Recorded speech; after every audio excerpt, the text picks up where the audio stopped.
Father, we thank you for this opportunity to come before you once more. We thank you, God, for this another day that you have made, oh God. We will rejoice and be glad in it. This will be a blessed day, a wonderful day, a peaceful day. My God, a day of healing, a day of strength, a day, oh God, of restitution, oh God, for your people. Mighty God, as I come before you, I ask you, God, to speak through my lips. I ask you, God, to open the eyes and the ears and the hearts of your people, Lord Jesus. My God, you said your people perish for lack of knowledge. And so, God, as I bring this information before them, I ask your God that they'll be open to receive it, oh God. I ask your God that they'll be edified and that you will be glorified. Hide me behind the veil, Lord Jesus. Speak through my lips, Lord God, that I'll be speaking words of wisdom, Lord God, not of myself, but for you to get all the glory, the honor, the praise in Jesus' name. Amen and amen. This is a topic. So my topic for today, I touched on it a little bit last week, is that on patient rights.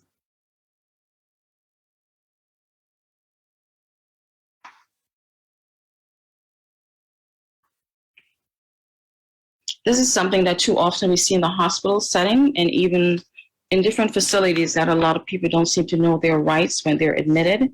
Anyway, and so I just kind of want to touch base a little more on what the Lord had put on my heart last week to speak on and just elaborate a little more. Hopefully this will be a blessing to someone.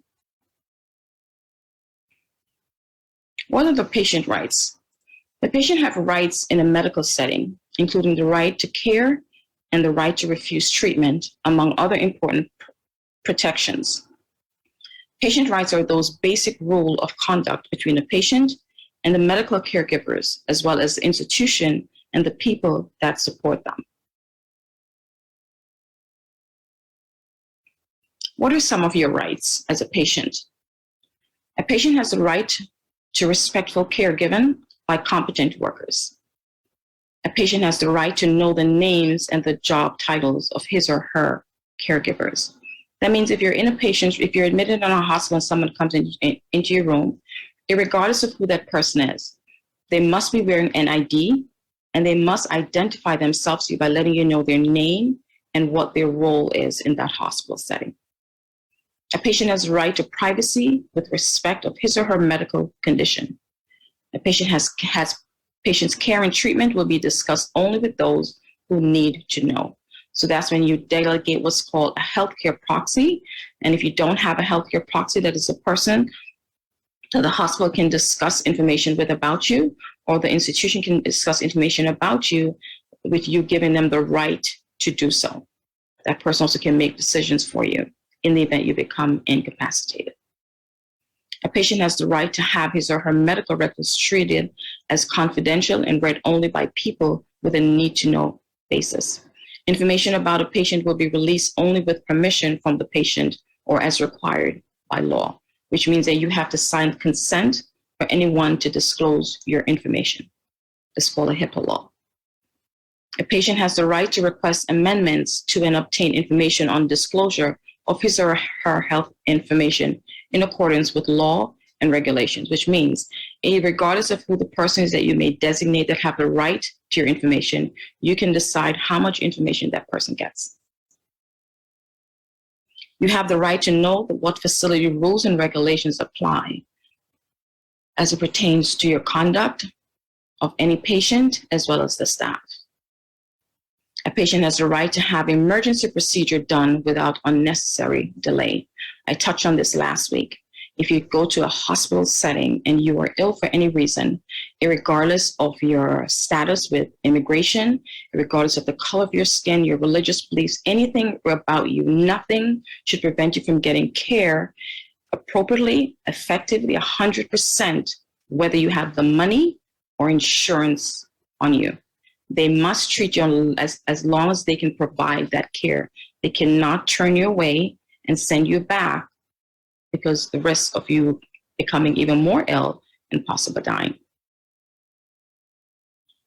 A patient has the right to good quality care and high professional standards that are continually maintained and reviewed. A patient has the right to make informed decisions regarding his or her care. So also one thing I want to touch on is that regardless of whether you have money or not, insurance or not, you do not get any care that should be different from the prime minister or the president of any country. You get the same equal care. You're entitled to that care. A patient has the right to make informed decisions. A patient has the right to information from his or her doctor in order to make informed decisions about his or her care. This means that a patient will be given information about their diagnosis, prognosis, and different treatment choices. This information will be given in terms that the patient can understand. This may not be possible in an emergency situation. So if it's in a situation where you're very ill and they have to make a rush decision to operate or to resuscitate you, and they don't see anything that say that they can't resuscitate you, then they have to act within good judgment. When you're having any procedures, as the previous statement that I read, it is your right to know what that procedure is. You need to know the risk and the benefits. You need to know what to look for pre the procedure and post the procedure, and how long you should be looking out for these symptoms. Now, what are some of the responsibilities? Because the responsibility is not only on the institution, it is also on you as an individual. That's why if you know that you're not able to make decisions for yourself, I employ you to have someone that will be able to make the decisions that you yourself would want made for you. So you as a patient are responsible for providing correct and complete information regarding your health and past medical history. You're responsible for reporting changes in your general health condition, symptoms, or allergies to the responsible caregiver. The patients are responsible for reporting if they do not understand the planned treatment or their part in the plan. The patients are responsible for following the recommended treatment plan they have agreed to, including instructions from nurses and other health professionals. Patients are responsible for keeping your appointments. So you see sometimes, we get up and we don't feel like going to the doctor and we don't call. You have an obligation to keep your appointments. Otherwise, they have the right to charge you for that visit, even though you did not physically show up, because that delays someone else that probably could have been seen and be cared and be treated. So you also, as an individual, have responsibilities when you come into these facilities. It's important that when you're being given instructions, that it is discussed and explained in a manner that you fully understand. It's important that you're able to repeat back what was said to you. So for example, I'm saying to you, when you get home, you need to take this pill at 10 a.m., 2 p.m., 6 p.m. You need to say, am I understanding you saying that I must take this particular pill at 10 a.m., 2 p.m., 6 p.m. So there's no misunderstanding when you leave and get home. Because sometimes it becomes difficult to even reach your provider if they're in an emergency or out of the country, to be able to explain things further to you. What are other responsibilities? You're responsible for treating others with respect. I think I touched on this last week. So regardless, sometimes patients are going through a lot, and we do understand that emotionally it's a lot, and we do not take it personal. We try to teach the staff as well, myself, not to take it personal, because the person is in a tough position. People are used to being independent and being in control of their life, and they become ill, and now they're dependent on strangers that they've never met, never seen. All they're seeing are titles and names and people in positions and uniforms, and it can become overwhelming for a lot of patients. However, we are asking that you try your best in every situation, to be mindful and respectful of the individual that is caring for you, because they showed up just for you. I can give you a perfect example. I had a situation where I walked in as a nurse manager, and a patient literally looked at me and asked, was I there to take his food order? And that was an overwhelming experience for me, because not only did he thought I was there for the food order, when I said no, he thought I was now there to take out the trash. And so I know where this was going. I know it was being discriminated against. I can say that openly, because how I was being spoken to, because I was wearing my ID that identified me with my name, my title, and my role. And so when the person said that, they laughed and thought it was funny when they were doing that. thankfully, the organization that I work for stepped up and stood up and said, we will not tolerate that. So, you know, and the individual explained, you know, well, it's a lot for us right now, irregardless of if it's a lot for you. And I do understand it's a lot. I've been a patient. You don't know my story, but I've been a patient. And some people do know my story. But when someone speaks to you in that manner, it becomes disheartening, because in this day and time, and with all that we've gone through together in this world, especially with COVID and still going through it, as healthcare professionals, we go through a lot emotionally and physically. And so I ask and I implore you that we ourselves must treat and speak to you with respect, but we are asking also that you be mindful that you're also doing the same. It doesn't matter who the person is, whether it's an environmental staff person, the person who's serving the food, our PCAs who work very hard and work in collaboration with our nurses, our unit secretaries, our doctors, the residents, the medical students, irregardless of who they are. Don't say that they look like a 16-year-old child, so I don't want them.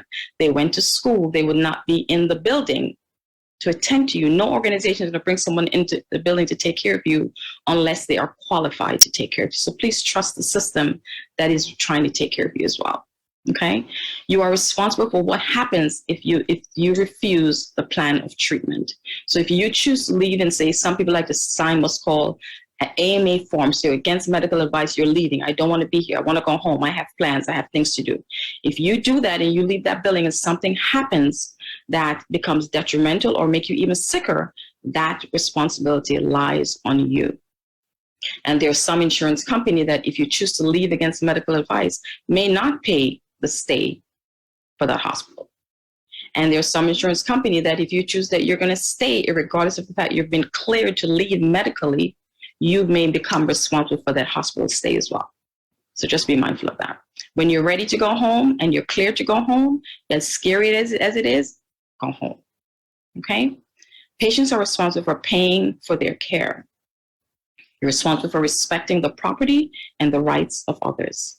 You're also responsible for assisting in the control of noise and the number of visitors in your room. Sometimes people like to sneak in extra visitors and switch passes to get into the hospitals. Don't do that. If you see rules that are posted, they're there for a reason.